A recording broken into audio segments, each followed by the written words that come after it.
My name is Cordelia, Delia to most people, and I'm 53 years old. I've lived in the same split-level house in Columbus, Ohio for 27 years, raised 2 daughters here, painted these walls 4 different shades of beige, and buried 2 dogs in the backyard under the oak tree. I thought I knew every corner of this life, every routine, every truth. I was wrong. And what I'm about to tell you isn't just about a text message or an affair or even a marriage falling apart. It's about discovering that the people you've sacrificed everything for have been robbing you blind, literally, for years. And it's about the moment I stopped being the family doormat and became something else entirely, but I'm getting ahead of myself. Let me back up to 3 months ago, to an ordinary Tuesday evening in late September when the air smelled like cut grass and someone down the street was grilling burgers. Ordinary. That's what I thought my life was. Marcus had been working late a lot that fall. He's a regional manager for a logistics company, the kind of job that sounds important at dinner parties but mostly involves spreadsheets and conference calls. We'd been married 29 years. 29 years of packed lunches, of sex that became routine then occasional then rare, of conversations about the water heater and property taxes. Our daughters were grown. Emma, 31, lived 2 hours away with her husband and our grandson. Jenna, 28, lived in our finished basement, temporarily, while she figured things out, which she'd been doing for 3 years. That particular Tuesday, I was making chicken marsala, Marcus's favorite, when his phone buzzed on the counter. He was in the shower. The screen lit up. I miss you. Tonight was amazing. The sender's name was listed as Derek from shipping. My first thought, stupidly, was that Marcus had made a new friend. Maybe they'd gone to a Reds game. Men did that, didn't they? Then my brain caught up. Derek from shipping doesn't tell you he misses you. Derek from shipping doesn't call anything amazing unless Derek from shipping isn't Derek at all. I stood there with a wooden spoon dripping wine sauce onto the kitchen floor. And I felt something crack open inside my chest. Not my heart breaking, that would come later. This was different. This was the sound of a door I'd kept carefully locked suddenly swinging wide open, and behind it was a rage I'd been storing for decades. I picked up his phone.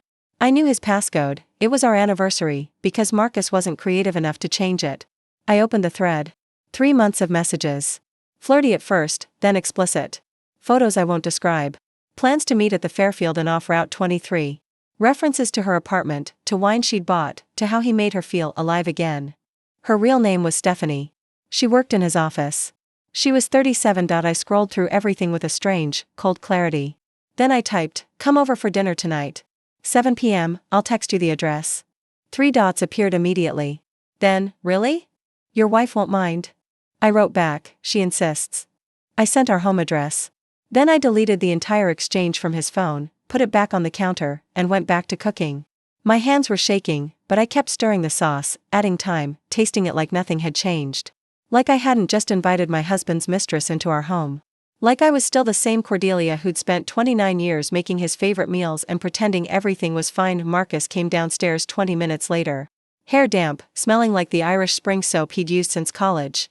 "Smells amazing, babe," he said, kissing the top of my head. So casual. So easy. I wondered how many times he'd done this, kissed me after being with her, touched me with hands that had touched her skin, lied to my face while I made his dinner and folded his laundry and believed, like an absolute fool, that we were building something together. "We're having a guest," I said. "Your coworker Stephanie. She'll be here at 7. I watched him freeze, the color draining from his face in stages, like time-lapse footage of a flower dying. "What? She texted you," I said, still stirring. "Said she missed you. I thought it would be nice to have her over. Get to know the people you work with." His mouth opened and closed. He looked at his phone on the counter, then at me, then back at the phone. Calculating. Panicking. "Delia, I don't think." "Oh, she already said yes," I interrupted. My voice was so calm. I barely recognized it. "Should be here any minute, actually." The doorbell rang. The next hour was the most surreal of my entire life. Stephanie stood in my entryway in a floral dress and cardigan, holding a bottle of cheap Chardonnay, looking between Marcus and me with growing horror. She was pretty in an unremarkable way, brown hair, small build, the kind of woman who'd blend into any crowd. I'd expected someone glamorous, threatening. Instead, she looked tired and small and suddenly very aware she'd made a terrible mistake. "Hi," I said brightly. "You must be Stephanie. Come in. Dinner's almost ready." Marcus looked like he might vomit. "Delia, please, both of you, sit down," I said, gesturing to the dining table. "I'll get plates." I served them both. Chicken marsala, roasted vegetables, the good bread from the Italian bakery. I poured wine. I asked Stephanie questions about her job, her apartment, how long she'd been working with Marcus. She answered in a tiny voice, barely audible, eyes darting to him for rescue that never came. Marcus sat paralyzed, gray-faced, silent. So, I finally said, after we'd eaten in the most uncomfortable silence imaginable, "How long have you two been sleeping together?" Stephanie made a choked sound. Marcus closed his eyes. 3 months, I answered for them. Give or take. The messages started in June. Though Marcus told me he was working late and going to those regional conferences. I turned to Stephanie.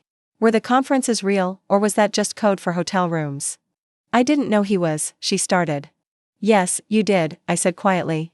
You knew. The ring on his finger. The photos of me in his office. You knew, and you decided I didn't matter. That our life together didn't matter. And Marcus, I looked at my husband, this man I'd shared nearly 3 decades with, you decided the same thing. He found his voice finally. Delia, please, it's not, it was a mistake. I'll end it right now. I swear to God. Oh, it's already ended, I said. Stephanie, you should probably go. She practically ran for the door. The Chardonnay remained unopened on my counter. When we were alone, Marcus tried everything. Tears, apologies, explanations about midlife crisis and feeling invisible and how much he still loved me. I let him talk himself hoarse. Then I went upstairs, called a divorce attorney my friend Rachel had used, and made an appointment for Thursday morning, but here's where the story really begins. Because 2 days later, when I was sitting in that attorney's office going through our finances, I discovered something that made Marcus's affair look like a parking ticket. My college fund was gone. All $47,000 of it, let me explain. When I was 19, my grandmother died and left me $30,000, an enormous amount for a working-class family in 1990. My mother told me to save it for something important. I put it in a high-yield savings account and barely touched it. When I married Marcus, I kept it separate, in my name only. Over the years, with careful management and a few additions, it had grown to $47,000. It was my safety net. My emergency fund. My one piece of financial independence. According to my attorney, it had been withdrawn in 3 installments over the past 18 months. All transfers to our joint checking account, then immediately dispersed. All signed off on with my supposed authorization. I'd never authorized anything. That night, I confronted Marcus. He crumbled immediately. It was for Emma's wedding, he said. And then Jenna needed help with her student loans, and you know how tight things have been. You forged my signature. I was going to tell you. I thought I could pay it back before. $47,000, Marcus. My grandmother's money. The only thing I had that was just mine. My voice cracked. How did you think that was okay? But he couldn't answer, because it wasn't okay, and we both knew it. What I learned over the next few weeks, through bank statements and credit card bills and late-night phone calls with my daughters, was that my entire family had been treating me like an ATM for years. Emma's small wedding I'd helped plan had actually cost $40,000. Not the $15,000 she'd told me. Marcus had paid the difference with my money. Jenna's student loans weren't loans at all. Marcus had been giving her $800 a month for expenses, which she spent on clothes, restaurants, and a leased BMW. When I stopped by her basement room and asked her directly, she shrugged. Dad said you were okay with it, she said, not even looking up from her phone. Besides, you never needed that money. It's not like you were going to do anything with it. I stood there, in the house I'd maintained for decades, looking at my youngest daughter, and I realized, she didn't respect me. Neither of them did. I was the reliable one, the responsible one, the one who made sacrifices while they made choices. And they'd all agreed, silently, that my money, my time, my life was just available for their use. Without asking, that night, I made a plan. First, I documented everything. Every forged signature, every unauthorized withdrawal. I met with my attorney and a forensic accountant. What Marcus had done was financial fraud, potentially criminal. I had leverage. Second, I called Emma. I told her I knew about the wedding costs, and that I was hurt she'd lied to me. She cried, apologized. Said Dad had pressured her not to tell me because I'd worry about the money. I told her I loved her, but that I needed space. She didn't understand, but I didn't expect her to yet. Third, I gave Jenna 30 days to find an apartment. But I can't afford, she started. You can afford a BMW lease, I said. Figure it out. You're being cruel, she said, tears streaming. After everything I've been through. What have you been through, Jenna? I asked quietly. Your father and I paid for your college. You've lived rent-free for 3 years. You have a car, health insurance, and a degree you're not using. What exactly have you suffered? She called me selfish. She called Emma, who called me disappointed. They ganged up on me via group text, saying I was having a breakdown, that I was being vindictive, that this wasn't who I was. They were right. It wasn't who I was. It was who I'd become.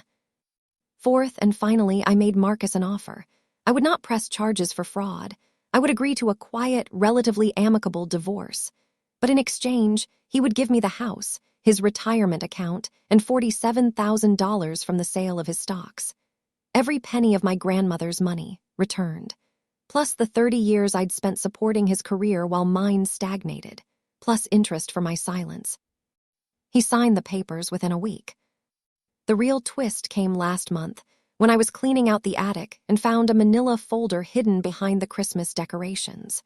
Inside were documents I'd never seen before, paperwork from Emma's wedding, Jenna's car lease, investment accounts in Marcus's name I'd known nothing about. He'd been hiding money while stealing mine. He'd accumulated nearly $90,000 in a separate account, money he'd squirreled away over years by claiming our finances were tight, while I clipped coupons and bought generic brands. I could have reopened the divorce proceedings, could have gone after that money too. Instead, I took photos of everything and emailed them to Emma and Jenna with a simple message. This is who your father really is. This is what he did to me while you blamed me for being careful with money. When you're ready to apologize, I'll be here. Emma called 2 days later, sobbing. Mom, I had no idea. I'm so sorry. We took advantage of you. Jenna took longer, 3 weeks.